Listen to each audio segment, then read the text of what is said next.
With the Democratic Party's control of the United States Senate hanging in the balance in the last 2 weeks of campaigning, the most popular Democrat in the Senate is rushing to the rescue. Senator Elizabeth Warren shared her personal story with Iowa voters as she campaigned for Iowa Senate candidate Bruce Braley yesterday in Iowa. I remember the day that I walked in to my folks' bedroom and my mother had her best dress out. And I was trying to figure what this meant. I was 12. She was crying, talking to herself. We will not lose this house. And finally, she wiped her face.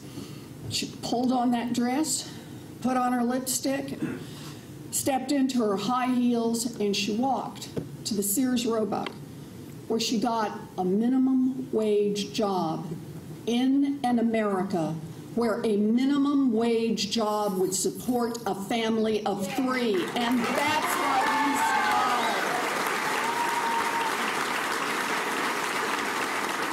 survived. I am the daughter of a janitor who ended up in the United States Senate because I grew up in an America that was building a future for all of its children. No Democratic senator has a better story to tell on the campaign trail, and Elizabeth Warren does not have to campaign for herself. And so Democratic Senate candidates are desperate to get her out there to help their campaign. Senator Warren's rescue effort moves to New Hampshire on Saturday to campaign once again against Republican Scott Brown, who she defeated in Massachusetts to win her Senate seat. What matters here is how Senator Brown votes. So he's gone to Washington and he's had some good votes, but he's had exactly one chance to vote for equal pay for equal work, and he voted no. He had exactly one chance to vote for insurance coverage for birth control and other preventive services for women. He voted no. And he had exactly one chance to vote for a pro-choice woman from Massachusetts to the United States Supreme Court, and he voted no. The women of Massachusetts need a senator they can count on, not some of the time, but all of the time.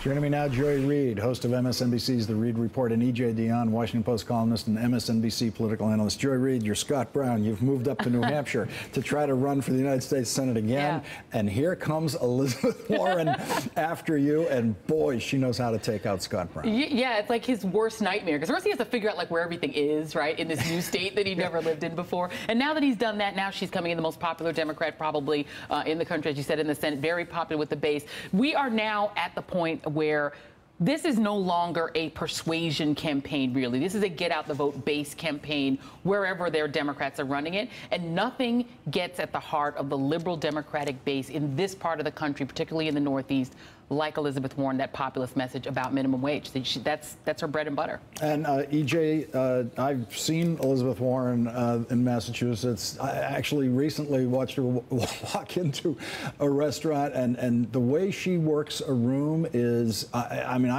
she is as enthusiastic and up close a politician as I've ever seen. Very personal, gets information out of people who she meets, and really closes in on them in a very personal way. And New Hampshire is a place to do that.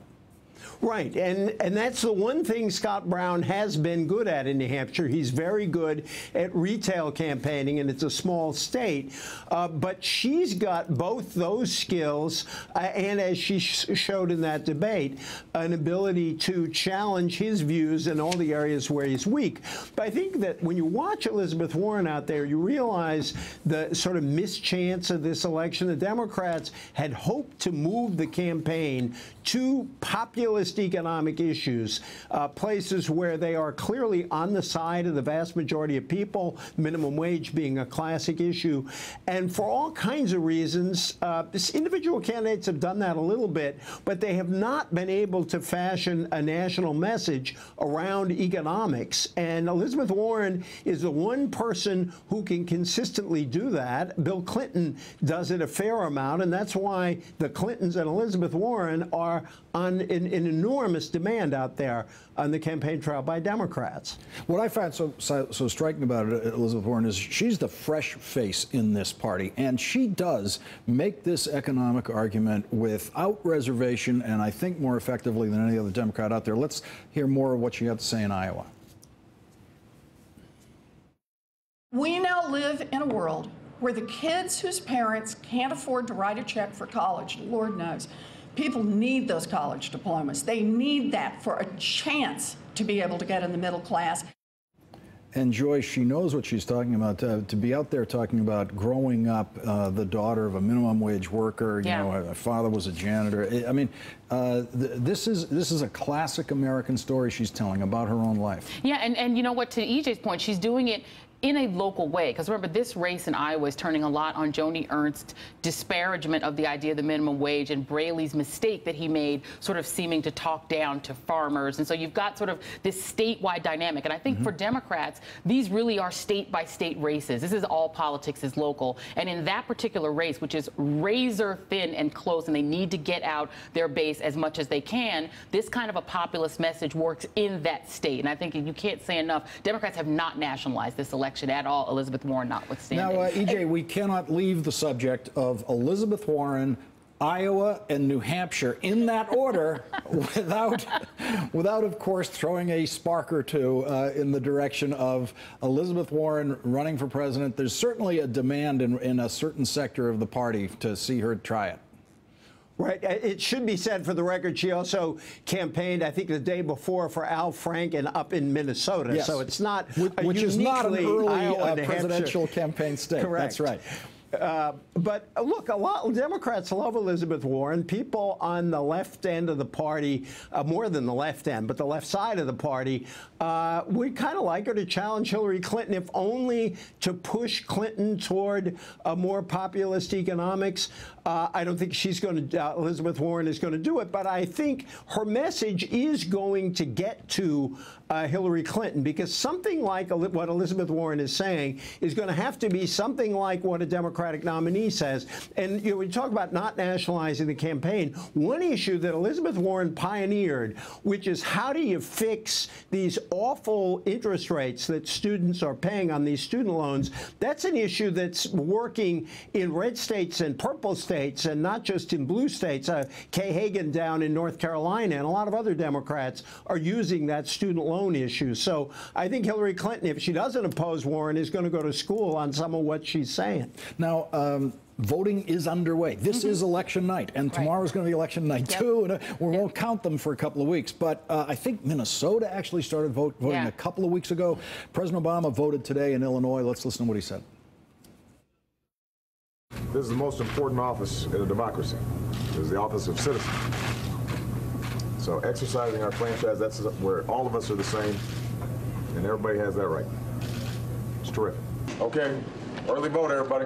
Yay. Make it happen. Joy, early vote. They're pushing the early vote. I love the way the lady is just still doing her job. She's like, yeah, the president's talking, but I got this here. I got to do this job. No, I mean, and so early vote is really important to Democrats. Democrats typically do very well in early vote. They're actually doing pretty well, apparently, in Iowa, getting out their vote. But after Elizabeth Warren visited. After Elizabeth Warren visited. But notice that this is really a tale of two parties. You have a Southern Democratic Party whose only goal is to get out that African-American vote and also the Midwestern part of the party, the Ohio, Illinois corridor. It's all about finding African-American mainly voters who voted in 08 but didn't vote in 2010, came back in 12. That is actually what the party is doing now. They're redirecting a lot of that operation to the ground to physically go, and if they have to get people out of their homes and make them vote, President Obama is very effective at that in Illinois.